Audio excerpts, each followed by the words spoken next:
Peniaga kedai runcit berjaya mendapatkan dana RM200,000 daripada agensi kerajaan. Tuan-tuan, sekiranya anda berniaga kedai runcit dan tertanya-tanya adakah anda pun layak untuk mendapat dana ini, dengarkan cerita saya. Pelanggan ini mempunyai jualan tahunan sebanyak RM320,000 dan beliau berjaya mendapat pinjaman RM200,000 dengan komitmen bulanan RM4,000 sebulan selama 60 bulan. Tuan-tuan, kita tahu peniaga kedai runcit marginnya tidak besar mana, tapi trafik duitnya agak tinggi dan perniagaannya agak kukuh.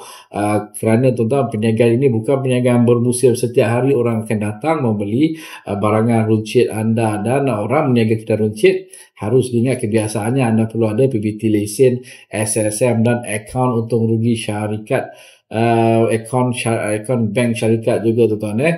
Sekiranya duit itu dimasukkan dan dibayar secara cash, jangan lupa untuk masukkan ke dalam akaun bank syarikat anda. Sebagai bukti itu adalah jumlah duit keluar masuk anda. Dan untuk pinjaman di atas RM100,000 seperti biasa, anda perlulah ada akaun untung rugi, penyata cukai anda, dan anda punya SSM ataupun PBT lesen untuk mereka yang berniaga di Borneo. Itu saja tuan-tuan. Seperti biasa dengan Mylun, pinjaman anda menjadi lebih mudah, lebih pantas dan tepat. Dapatkan laporan My Pocket Doma untuk mengetahui anggaran, keboleh dana semasa anda untuk membeli rumah, kereta, pinjaman peribadi dan pinjaman perniagaan. Assalamualaikum, salam sejahtera dan jumpa lagi.